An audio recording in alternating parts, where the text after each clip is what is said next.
오늘은 본문 말씀을 가지고 마가복음 강의 40번째 시간으로서 예수를 누구라고 생각하십니까? Who do you think Jesus is? Who do you think Jesus is? 라고 하는 주제로 함께 은혜를 나누겠습니다. 여러분은 예수를 누구라고 생각하십니까?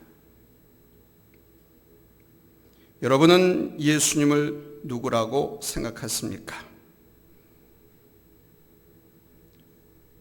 제가 텀을 두는 까닭은 여러분 스스로가 나는 예수가 이러이러한 분이다라고 알고 있습니다, 믿습니다라고 스스로에게 답하는 시간을 드리는 겁니다. 여러분은 예수가 누구라고 생각하십니까? 논산 신병훈련소에서 있었던 일입니다. 저는 믿음을 가진 사람으로서 신학대학교 재학 중에 군 입대를 했습니다.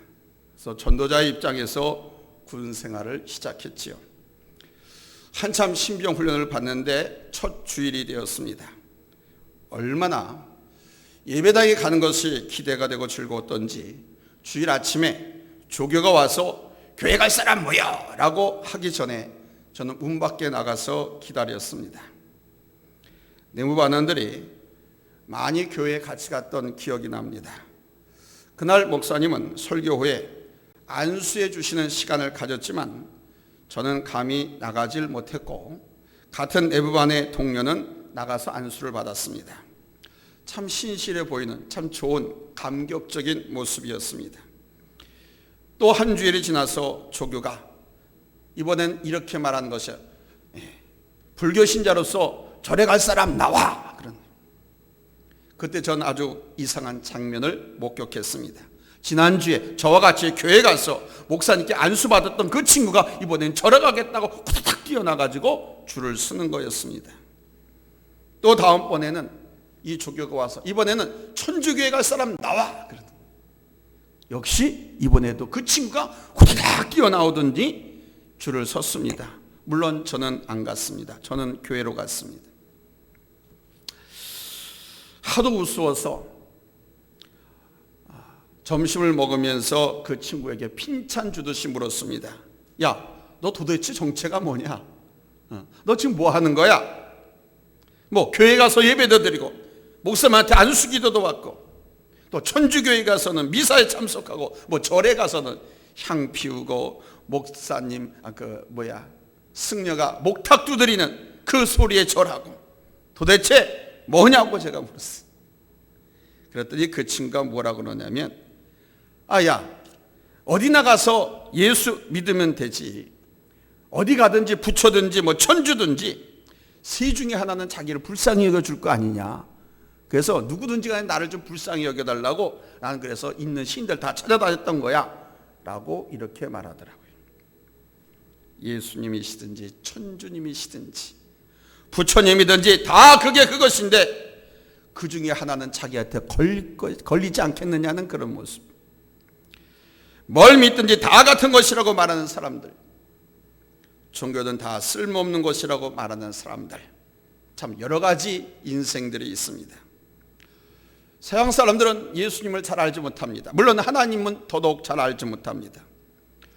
연예인이나 운동선수들의 신상에 대해서는 아주 매우 정확하게 알고 있으면서도 우리 예수님에 대해서는 전혀 아는 것이 없고 정확하게 알지도 못하는 것이 현대인들의 모습이기도 합니다. 아니 아예 관심이 없는 사람도 많지요. 설사 안다고 하더라도 전혀 다른 시각으로 아주 엉뚱하게 알고 있는 것을 대화를 하다 보면 깜짝 놀랄 정도로 알게 됩니다.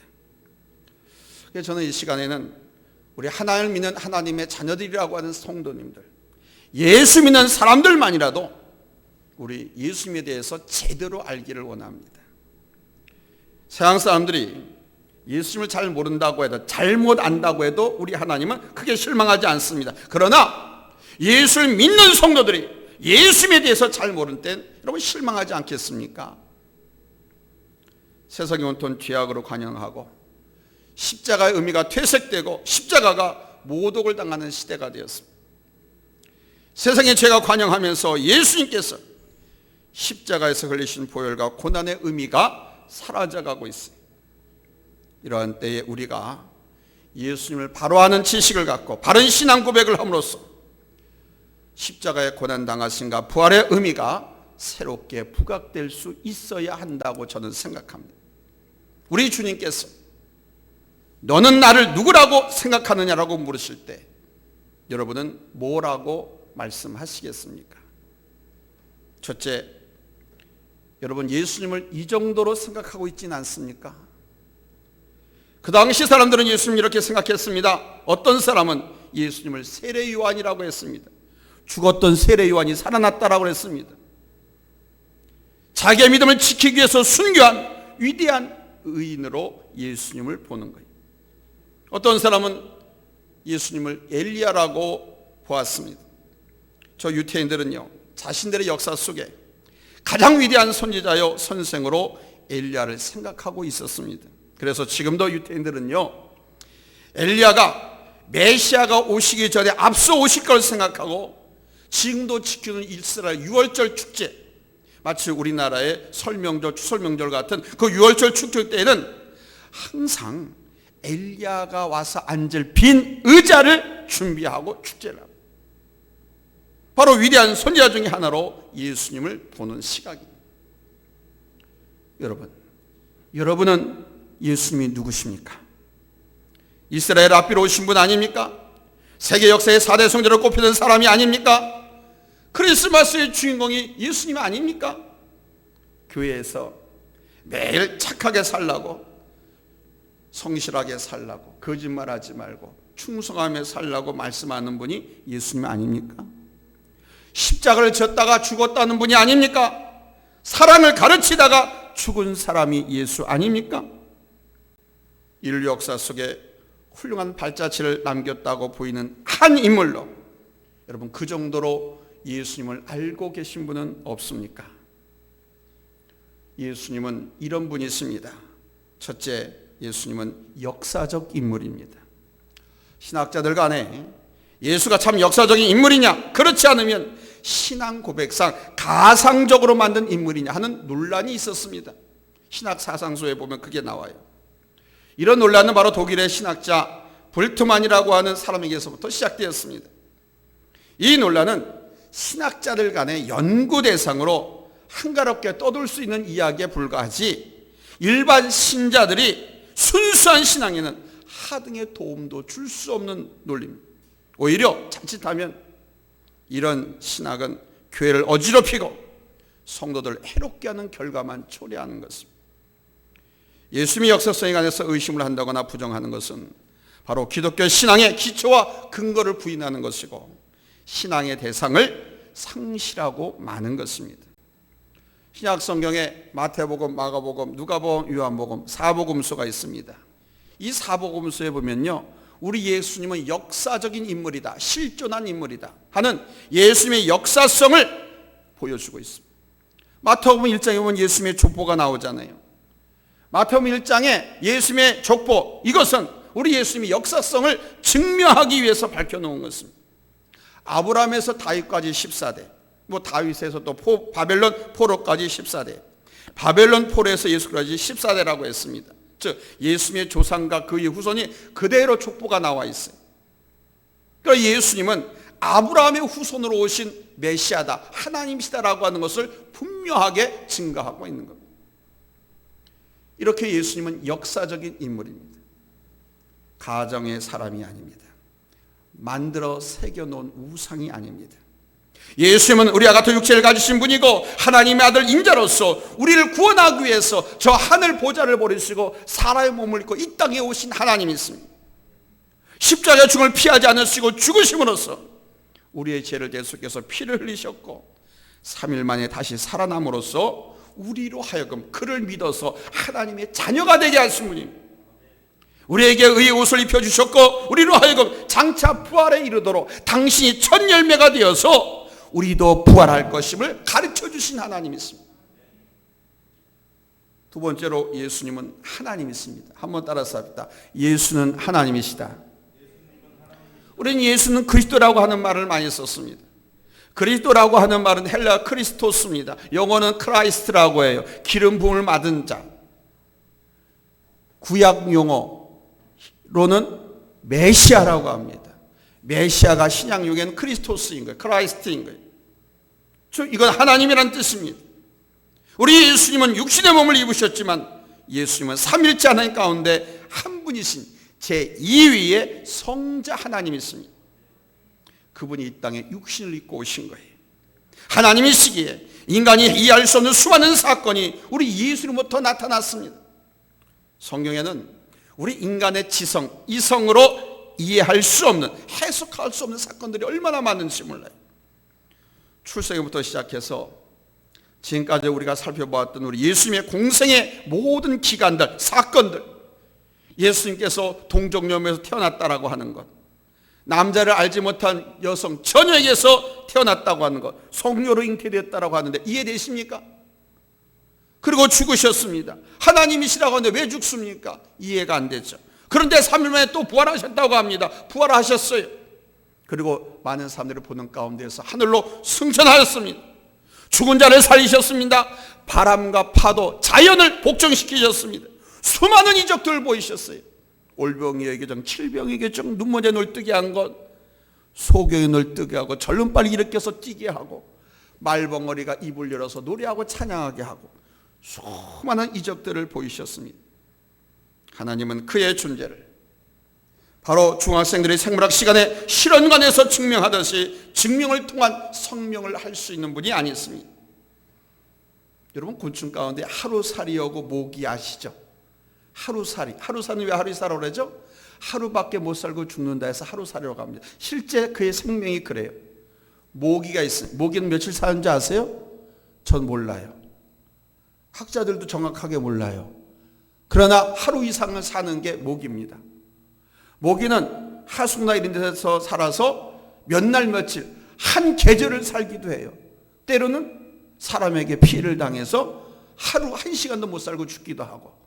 근데 하루살이는 분명한 것은 하루밖에 못 산다는 거예요. 이 하루살이와 모기가 눈에 반해서 데이트를 했습니다. 하루 종일 얼마나 기쁘고 즐거운지 몰라요. 시냇가로, 산으로, 풀밭으로, 꽃밭으로 아주 재미있게 하루 종일 보냈습니다. 너무도 좋은 그 데이트. 헤어질 시간이 됐는데 아쉬운 거예요. 그래서 모기가 헤어지면서 하루살이에게 이렇게 말했습니다. 하루살이 양, 우리 내일 또 만날 수 있을까요? 그랬더니 하루살이가 그러더랍니다. 내일이 뭐야? 내일이 뭐야? 하루밖에 못 살아봤으니까 내일을 모르는 거예요. 하루살이는 말 그대로 하루살이였습니다. 하루만 살다가 죽는 존재이기에 내일이라고 하는 것을 모른다는 말입니다. 사랑하는 여러분, 예수님은 하나님이십니다. 많은 사람들이 하나님의 존재를 증명해 보려고 하고 시험을 자초해 보았지만 하루살이 같은 인생은 하나님을 이해하고 발견할 수가 없어요. 당신이 스스로 나타나시고 보이시고 말씀하시기 전에. 근데 그 하나님께서 하나님 말씀으로 스스로 당신을 보이시고 나타내시고 우리에게 가르쳐 주셨어요.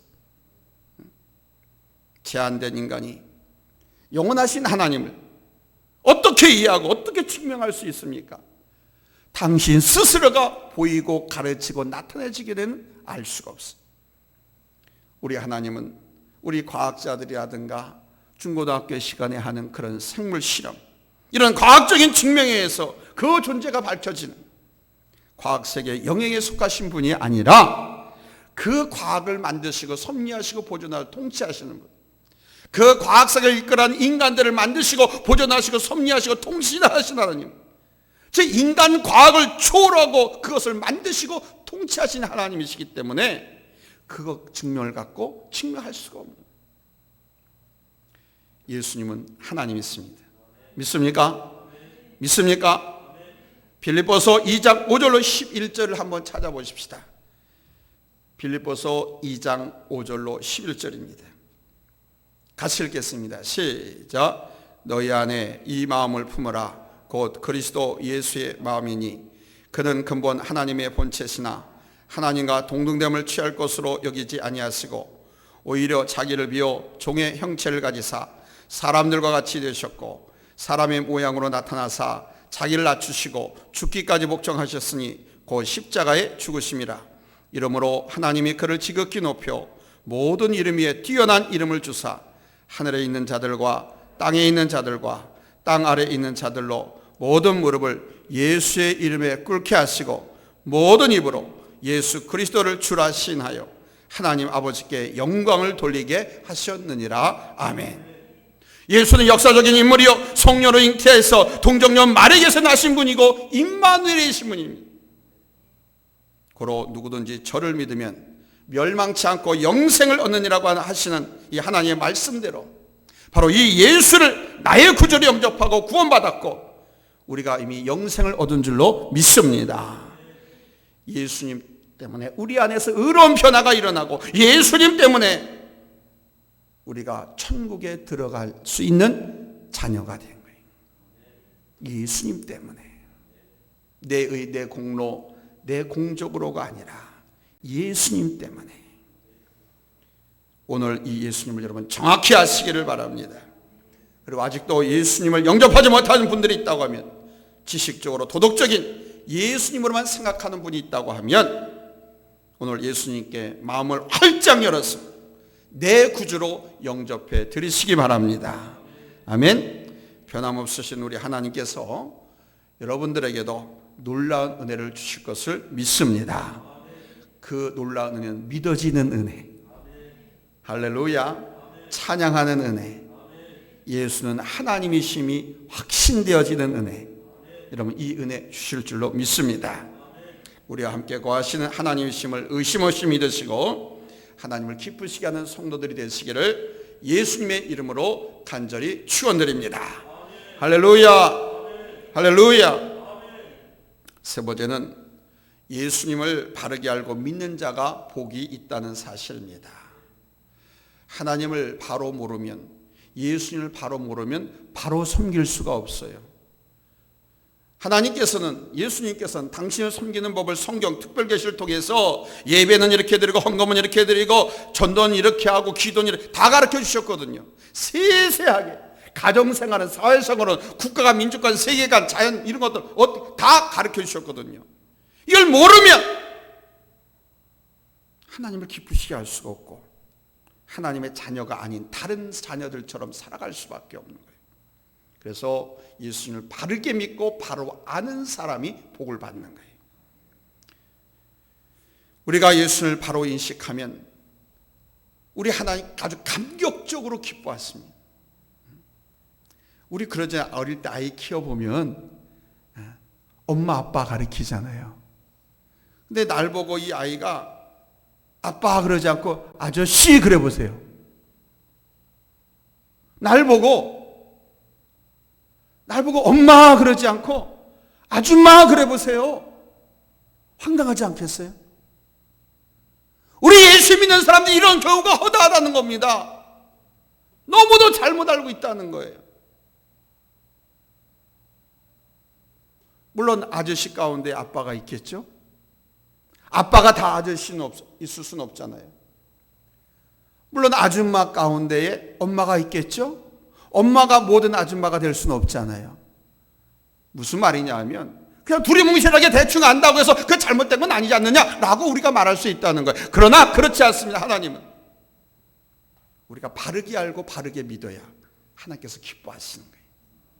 아멘. 예수님은 이 세상에 오셔서 선지자 역할을 하셨습니다. 그러나 선지자 이상 그리스도시요 살아계신 하나님의 아들이십니다. 예수님은 세상에 오셔서 수많은 병자를 고치신 의사 역할도 하셨습니다. 그러나 예수님은 의사가 아니고 그 이상 그리스도시요 살아계신 하나님의 아들입니다. 예수님은 세상에 오셔서 가난하고 불쌍한 사람들에게 먹을 것을 줬고 도와주셨습니다. 그러나 예수님은 자선가가 아니고 그리스도이시고 예수님은 살아계신 하나님의 아들이십니다. 예수님은 당시 율법주의 사회를 개혁한 개혁자의 역할을 하셨습니다. 그러나 예수는 개혁자가 아니고 그리스도시요 살아계신 하나님의 아들이십니다. 그러니까 많은 사람들이 신학자들도 마찬가지입니다. 예수는 개혁자다, 개혁자 예수 그리스도, 이런 주제를 가지고 설교를 하게 되면 그건 틀리는 거예요. 물론 개혁하셨습니다만 예수는 개혁자가 아니고 그리스도이시고 하나님이십니다. 아멘. 예수님은 수많은 이적과 기적을 행하시고 죽은 사람까지 살리는 초능자이십니다. 그러나 예수는 초능력자가 아니고 그리스도시고 살아계신 하나님의 아들이십니다. 사랑하는 여러분, 그리스도는 기름 부음 받은 자로서 천국 복음을 전파한 선지자이면서 자기의 몸을 십자가에 던져서 단번에 희생 제물로 바쳐진 대제사장이셨고 우리의 구주가 되셨고 십자가와 부활 승천으로 죄와 사망을 정복했으며 사탄을 정복한 심판의 왕이요 통치의 왕이요 평화의 왕이요 만왕의 왕이신 줄로 믿습니다. 이것이 바로 우리 주 예수 그리스도, 우리 예수님에 대한 바른 인식인 것을 깨닫기를 예수님의 이름으로 축원합니다. 이 바른 인식을 가지고 예수를 믿을 때, 그 예수님을 찬양할 때, 그분께 기도할 때 우리 예수님, 우리 하나님 가장 기뻐하십니다. 하나님이 급속하게 기뻐하시면 그 기도하는 그 찬양 다 연락받으시고 다 응답해 주시고. 생각해 보세요. 아들놈이 나한테 와가서 아저씨 5억만 좀 주세요. 그래요. 엄마, 아들놈이 와가지고 엄마 나 1억만 줘. 그래 보세요. 그러면 엄마라고 하니까 말이 맞죠. 그렇죠? 근데 와가지고 아줌마 나 1억만 줘요. 이 녀석이 미쳤나? 그럴 거 아닙니까? 아줌마하고 엄마도 구별 못해? 아저씨하고 아빠도 구별 못해? 저런 놈한테 어떻게 그 돈을 줘? 구별도 못한 놈한테. 그러므로 여러분, 우리 하나님, 우리 예수님 바르게 알고 바르게 믿으시기 바랍니다. 아멘. 이걸 우리 하나님이 가장 기뻐하신. 두 번째는 예수를 바르게 믿고 바르게 아는 자에게 하나님께서 복을 주시기 때문에 그래요. 바른 인식, 바른 신앙을 가진 사람은 바로 그 바른 인식과 바른 신앙이 자기의 지식으로나 혈육, 이성으로 되는 것이 아닙니다. 바로 우리 하나님께서 보내주신 제3위의 성령에 의해서 믿어지게 되고 알게 되어지기 때문에 결국 예수를 바르게 알고 믿는 사람은 성령이 함께하는 사람이 되는 거예요. 아멘. 이러한 사실을 알고 바르게 믿게 하는 것 성령께서 하시는 것, 여러분의 이성으로 깨닫고 아는 것이 아닙니다. 성령께서 알아지게 하시고 믿게 하시는 거예요. 그러면 여러분은 성령에 충만한 사람이 되는 거예요. 우리 한번 성경 확인해 봅시다. 고린도전서 12장 3절입니다. 찾았으면 아멘 합니다.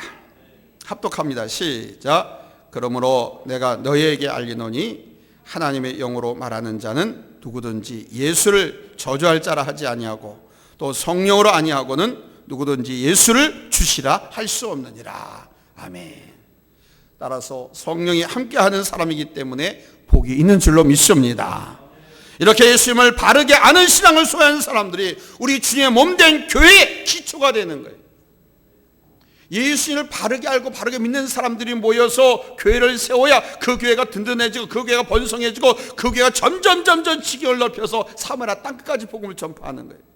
그런데 바르게 알지 못하면 교회도 바르게 채워지지 않고 바르게 세우지 못하고 분열되어지고 찢겨지고 나가요. 또한 음부의 권세를 이길 수 있기 때문에 복이 있습니다. 따라서 음부의 권세를 이긴다. 지옥 권세를 이긴다는 것, 죽음의 사자 사탄의 권세를 이길 수 있다는 거예요. 예수님을 바르게 알고 믿으면. 아멘. 마귀의 권세, 지옥 권세, 음부의 권세, 예수를 바로 알고 믿으면 다 이깁니다. 왜? 예수님께서 그걸 이기셨잖아요. 그리고 부활 승천하셨잖아요. 첫 열매가 되셨다고 하잖아요. 그러니까 예수 믿는 사람들도 예수님과 똑같이 그렇게 된다는 거 아닙니까? 그러니까 우리가 마귀의 권세, 지옥의 권세, 음부의 권세를 우리도 이기는 사람이 되는 거예요. 그러므로 복이 임하는 것입니다. 또한 예수를 바르게 알고 바로 믿으면 천국의 열쇠를 받기 때문에 복이 되는 겁니다. 예수와 하나님을 바르게 알지 못하고 바르게 믿지 못하면 제가 아주 쉬운 예유로 아빠를 아저씨로 엄마를 아줌마로 안다고 하면 어떻게 내 집에 들어와? 이거 이상하지. 정신병원으로 보내든가 치료받게 해야지. 우리 주님께서도 바른 신앙과 바른 인식을 한 베드로에게 마태복음 16장 19절에 보세요. 내가 천국 열쇠를 내게 주노라. 이 사람 저 사람들이 뭐 엘리야다 세례 요한이다 무슨 선생님 막 이렇게 말하니까, 그러면 너희들은 나를 누구라고 하느냐 할 때 베드로가 나서서 털썩 엎드려 말하잖아요. 고백하잖아요. 주는 그리스도시요 살아계신 하나님의 아들이십니다. 아멘. 요 말씀에 제가 지금까지 말씀드린 예수 그리스도에 대한 모든 신론이 다 들어가 있잖아요. 그 고백을 들으시고 바요나 시모나 네 믿음이 크도다 하시면서 내가 천국 열쇠를 내게 준다. 이처럼 예수님을 바로 인식하고 바로 신학을 가진 사람에게는 여러분 천국 열쇠가 주어지는 거예요. 결국 천국에서 영원한 생명을 얻게 되는 것입니다. 그러므로 예수를 바로 알고 믿는 사람이 복 있는 사람이 되는 줄로 믿습니다. 말씀 맺겠습니다. 사랑하는 성도 여러분, 오늘날 세상 사람들에게 십자가와 고난 그리고 예수님의 부활 이러고 아무리 이야기해도 그들에게는 전혀 심각하게 받아들여지거나 중요한 얘기로 들리지 않습니다. 오히려 미쳤다고 그럽니다. 우리 주님이 다시 오신다, 곧 오신다라고 하면 더 미쳤다고 그럽니다. 좀 미쳐도 곱게 미치지 왜 돌아다니면서 이렇게 미친 짓을 하고 다녀? 라고 손가락질합니다. 세상 사람들은 십자가 목걸이나 귀걸이를 몸에 걸고 다녀도 한낱 장식에 지나지 않습니다. 그런데 하나님을 믿는다는 성도들이 교회에 나와서 예배 드리는 일에 부담을 느끼고 성경 읽는 일에 졸립고 찬송을 부르는 일을 지겨워하고 기도하는 일을 고리타분한 것이라고 생각한다고 하면 이건 정말 심각한 겁니다. 생각해 봐야 돼. 내가 하나님의 자녀가 맞는가? 내가 정말 구원받은 하나님의 백성이 맞는가? 한번 심각하게 생각해 봐야 됩니다. 그런데 이런 심각한 상황이 왜 몰아치느냐? 이것은 예수님이 그리스도신가 메시아신가, 예수님이 누구신가, 예배가 무엇인가 라고 하는 것을 제대로 알지 못했을 때 찾아오는 마귀의 장난이에요. 예수님이 하나님이시고 나의 주님이신 걸 내가 기도하면 들으시고 내가 예배하면 다 받으시고 그 예배를 통해서 내게 은혜 베푸신다는 것을 알면 우리가 예배 시간이 졸리겠어요? 하나님 앞에 기도하는 것이 꺼려지겠어요? 기도하면 다 주신다고 했는데, 또 기도하는 것보다 응답되지 않을 일이 없는데 이걸 믿으면 기도 안 하겠어요? 근데 마귀는 자꾸 기도해도 소용없지 않느냐, 너 1년 했는데 아직도 응답받지 못했느냐. 근데 성경은 그러잖아요. 3년이 될는지 4년이 될는지 올년이 될는지 모르잖아요. 하나님의 때에 응답하신다고 했잖아요. 이거는 기억하지 못하고 네 기도 하나님이 마음에 들지 않나 보다, 들어주시지 않으니까 기도 뭐하라 해? 기도도 못하게 하잖아요. 근데 그 게임에 넘어가서 기도하는 것도 포기해버립니다. 그러나 예수님께서 십자가에 못 박혀 고난당하신 것과 흘리신 그 보혈의 의미를 아는 성도들은 십자가가 무한한 영광이고 예배 시간이 그리워지고 예배 시간이 얼마나 영광스러운 예배인지를 알아서 예배를 드릴 때마다 눈물을 흘리고 가슴이 벅차고 찬송을 하고 기도를 해도 온몸으로. 아멘. 그렇게 들으니까 그 예배 중에 예배가 얼마나 영광스러운지 하나님의 임재도 경험하게 되고 예배만 드리고 나가면 은혜로웠습니다. 아멘. 올라올 때는 걱정 근심 가득한 모습을 하고 왔지만 예배 마치고 내려갈 때는 그냥 표정도 얼굴도 확 펼치고 평안한 마음으로 내려가는 거예요. 그게 바로 이단이나 사이비 이상한 교회 가서 예배 드리고 또 말씀과 하나님 앞에 중성적으로 예배 드려서 예배 은혜 받고 내려가는 그 교회 성도들의 차이입니다. 그냥 십자가만 바라봐도 막 가슴이 벅차고 뜨겁고 막. 예배가 소중하고 성전이 귀하고 하나님의 일이 아주 가치 있는 이름을 발견하게 되는 것입니다. 예수님께서 제자들에게 너희는 나를 누구라 하느냐라고 물으셨던 이 물음은 바로 오늘을 살아가는 저와 여러분에게도 물으시는 질문이 될 것입니다. 너희는 나를 누구라 하느냐? 이 질문 앞에 여러분은 어떻게 고백하시겠습니까? 설교 전에 서두에서 이미 여러분에게 준비하시라고 말씀을 드렸습니다. 여러분은 뭐라고 고백하시겠습니까? 성령께서 여러분과 함께 하시기를 예수님의 이름으로 축원합니다. 기도합니다.